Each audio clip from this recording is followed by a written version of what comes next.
Hello, and welcome to episode 43 of Mo Money, the investing and economics show for millennials by a millennial, where our goal is to educate, entertain, and empower a new generation of investors. I am, of course, the gifted horse, the #1 source, financial entertainment's ultimate force, MC Mo. Let's get this show on a road with the Mo Money Market Update. Woo! I haven't said that in a while. This is actually this week's topic, a market update. So here we are, 4 months since the election, 1 full month in the books of Trump in office, and woe is us. Trump is doing all the shitty and terrible things that he said he would. He's rounding up illegal immigrants and he's banning Muslims, but that's not what we're here to talk about. We're here to talk about the markets, which are moving in the opposite step, the non-lockstep of Trump's approval ratings. Now, the night of the election, when the market sensed a Trump victory was on the way, the market was trading overnight down 4%, which is huge. But by the time the market closed the next day, all the losses had been erased and the market actually closed up 1%. And since then, the market has not looked back at all. By the time Trump arrived in office, the S&P 500, or just the S&P, it's the index that tracks the stocks of the largest 500 companies in the market, was up 6% since the election. To put that in perspective, the S&P goes up on average 9% per year. It did 2/3 of that in just a few months. And since his time in office, the market has been up an extra 5%. The Dow Jones up 15% since the election, including a 12-day streak of consistent days where the market ended positive or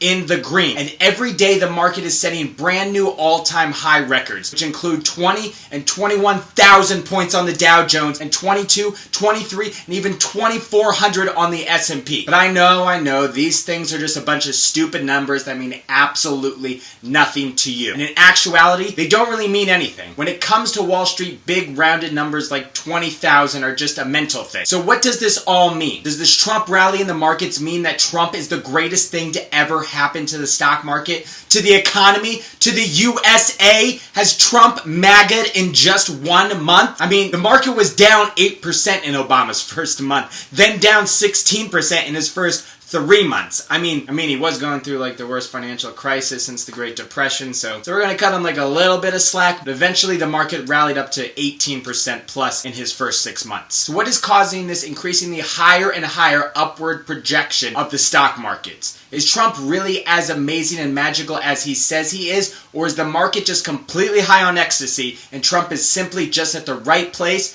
at the right time? Now, as I discussed in episode 30 of Mo Money, titled America's Next Top CEO, the presidency is no longer about being in charge of just governing and dealing with foreign relations and whatever else the president's supposed to do. A president's policies affect everything from foreign relations to education and, most importantly, the direction of the economy. During their campaigning, Hillary and Trump would say something about taxes, energy, or even immigration, and the stock market traders would react accordingly to try and position themselves before everybody else. Now, some people could argue that the rally in the market since the election is based on fundamental data and economic news ranging from consumer confidence, manufacturing news, job numbers, and whatever other random statistic that you want to throw out there, but I disagree. Trump has been moving markets with his tweets, interviews, and speeches since he first became the official candidate for the GOP. Trump does not operate in a fundamental fact land. He operates in his made-up world, and that is where everybody else must now live as well. So Wall Street is forced to react to his words and not so much what the data tells them. Now, one of the biggest reasons that the market is responding so positively to a Trump presidency is because for the past year and a half, the market has been absolutely on edge trying to figure out what a post-election world would look like with either President Trump or President Clinton. So when the sun rose on November 9th, the Trump era began, Wall Street had a clear answer. President Trump would be calling the shots, and after so much uncertainty, Finally, they had clear blue skies, and the sun was shining bright, and the buyers had their Trump presidency playbook all ready to go, and the money poured into the market. So reason number 1 for the Trump rally. Finally, some certainty after so much turbulence. But honestly, we would probably be seeing just as big a rally if Hillary had become president. Next, promises, promises, promises. Now, does Trump and his administration have any idea what the hell they're doing?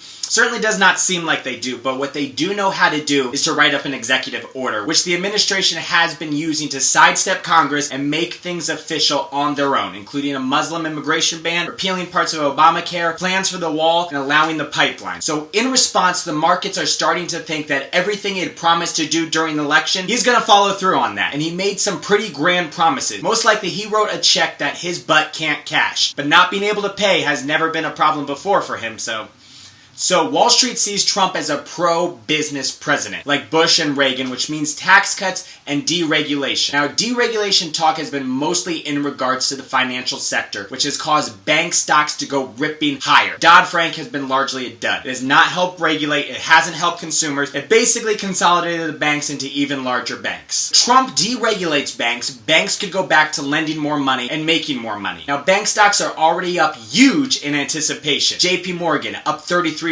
since the election. Goldman Sachs up 39%. If Trump follows through with the tax cuts, especially for corporations, then all sectors win because companies will have more money to share with their shareholders and reinvest. The more money that they have, the more valuable the company, the more valuable the stock, thus the increase. Then we have Trump's spending. He's promised to build a wall, sending stocks like U.S. Concrete up 36% since the election. He promised a huge increase in the defense or offense budget, sending those defense stocks up, and then a $1 trillion infrastructure initiative. So tax cuts equal less tax revenue, equals less money for the government, but Trump is increasing the budget. Where is this money going to come from? So that's number 2. Trump's campaign promises for deregulation, tax cuts, and government spending are certainly helping to propel this market upwards. Now, Trump went after sweet, timid, quiet Janet Yellen. She's like your grandmother. The fair chair of the Federal Reserve, blaming her for being too political. Blaming her for being even more political than Hillary Clinton and not neutral like the Fed demands. According to him, it's her fault that the economy is lagging. But here's the story. The Fed kept interest rates near zero since the financial crisis and throughout Obama's presidency, allowing a period of easy money not seen since President George W. Bush. The same policy which helped give the appearance the Obama recovery was strong. Now the Fed is talking about raising rates, saying the economy is doing well. The traders take this as, well, they say everything's good. Everything must be good. Let's just buy like everything's good. So the third thing is the Federal Reserve's easy money and optimism about the economy. Bottom line, Trump is 1 month in office. He hasn't done much real policy. This rally is not his doing. It's still fueled mostly by some decent economic numbers, low rates, and now political clarity. Trump was calling the stock market a big, fat, ugly bubble during the debates and on the campaign trail, blaming it on the Federal Reserve and saying it was going to pop the moment that they raised interest rates and Obama went off to the golf course for the rest of his life. Nothing has changed, but now he is taking credit for all of its growth, and it's a major contradiction, which he happens to do a lot. But he married it. He said, I do. He embraced the name the Trump rally. When the market comes crashing down soon due to the policies of Obama and the Federal Reserve, nobody's going to blame them. They're going to blame the owner. They're going to blame the guy with his name on it. Trump should have backed away and said, it's not what it seems. It's still a bubble, but we're going to work on it. But he didn't. He was so desperate to be acknowledged immediately for his greatness that he grabbed the hot potato from Obama without hesitation. True leaders take responsibility for the success of the team and understand that they must also take responsibility for the failures. Actual quote from Donald Trump. Trump has certainly had no problem taking responsibility for the success. Let's see what happens when the failure comes. Let's see who's ready to be a true leader then. My money's on that he blames Obama. Hashtag timestamp. Thank you so much for watching another episode. You can find new and classic episodes right here on the Mo Money YouTube channel. For now, don't forget to like, comment, subscribe, share, follow me on Twitter, follow me on Instagram, like me on Facebook. Look out for themomoneyshow.com. Mo Money, signing now.